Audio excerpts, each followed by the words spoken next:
Bob Pockers, Fox Sports. Just what you were saying, these are hard to win. So should Sammy Smith be blamed for what some people would say maybe was a dirty move and trying to get back into Taylor? I don't know, man. I would have to watch the replay again. I've only seen part of the replay. I haven't seen the full replay. I know on the restart before, the 8 ran in the 54, from what I remember, knocked him up the hill, got the lead.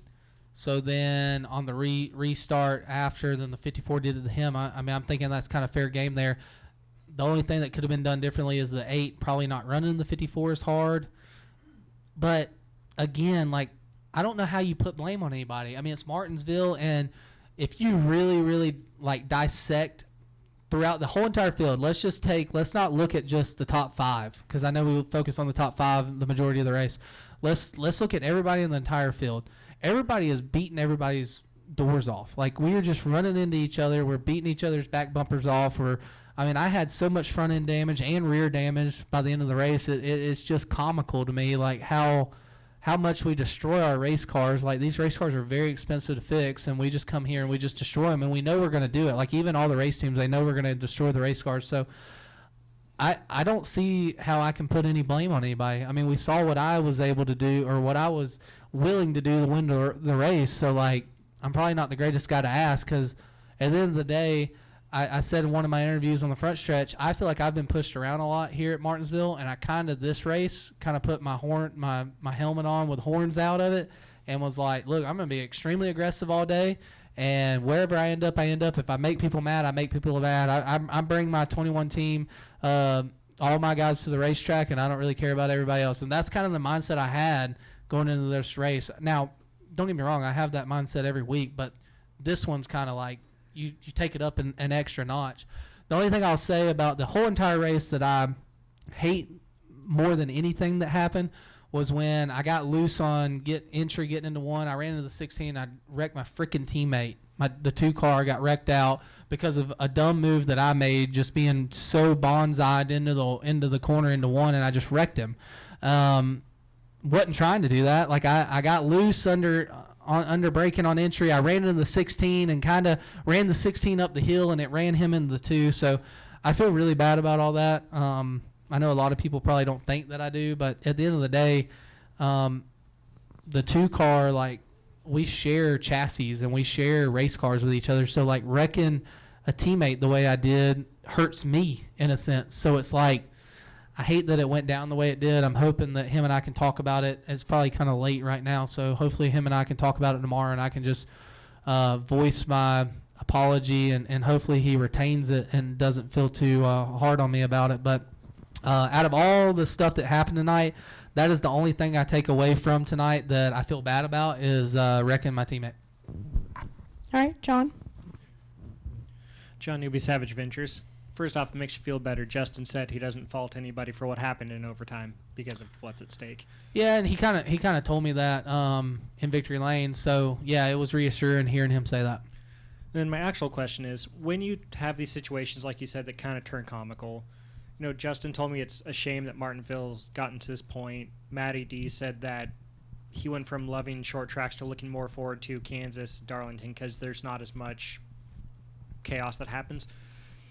Do races like that, do they make these tracks kind of lose their luster for you? I mean, if you listen to my radio, if you go back and listen to it, at one point in the race, I think it was like 40 to go, I literally came over the radio and said, I absolutely hate this place. Like, I just was like, this is getting ridiculous. But I don't know how you fix it. Like, I don't know, does NASCAR step in, and do they start penalizing people for wrecking each other on the short tracks only? I don't know. I really don't know that answer. But, and like after the race, like getting in fights and stuff, I heard that there was maybe a fight after the race or something tonight. I've been in one before. Like after the race, getting in fights and stuff, like that don't fix it. Just fighting somebody don't fix it. Because guess what? When we come back to Martinsville in the fall, all those same drivers that got in the fight, they're going to do it all over again. Like they don't care. Like I don't know what the answer is. I really don't.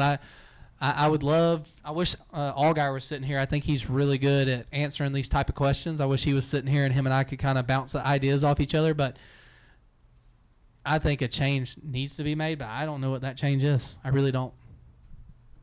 All right, we're going to go upstairs. There's a question in the press box. Chris Mack@Chance.com.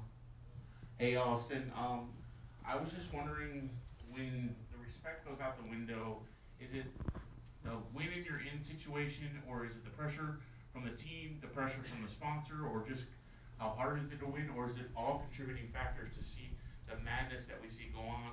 And do you think it'll be that way when we get to Bristol in a couple weeks? Yeah, Bristol's a little bit different just because of the speed you're carrying and the way that you race Bristol. I don't see Bristol being as bumper cars as what Martinsville is. But to answer your question, I think it's just the different era. Like, I really do. I think that it's a lot of these guys that are coming up through the ranks and stuff right now, they just don't have respect for each other. And look, like I said, I can be aggressive at times, but I feel like I have fair amount of respect on the racetrack to my other competitors for the most part. Now, if it comes down to the end of the race and winning the race, I mean, there's just certain things that you're going to do to win. I mean, kind of like Tony Stewart said, you'll wreck your mother to win. He'll wreck his mother to win. He'll wreck your mother to win. So, I don't know. I really don't know what the answer is there. I don't know if it's a sponsor thing. I don't know if it's a team thing. I don't think it is. I don't think it's a sponsor thing. I don't think it's a team thing. I just think it's just the way that a lot of guys nowadays grow up racing is like, all right, you just beat doors and beat each other's bumpers off, and they don't have to fix the cars after the race, so they just do whatever they got to do to win, and then they're just holding the steering wheel. Whereas when I grew up, I worked on my own race cars. I don't like wrecking race cars. Like, I couldn't tell you how bad I felt after Phoenix wrecking that car all by myself. Like, I felt so bad. I still feel bad to this day that I just destroyed a race car like I did. So I just think it's a different era. I don't know how else to explain it.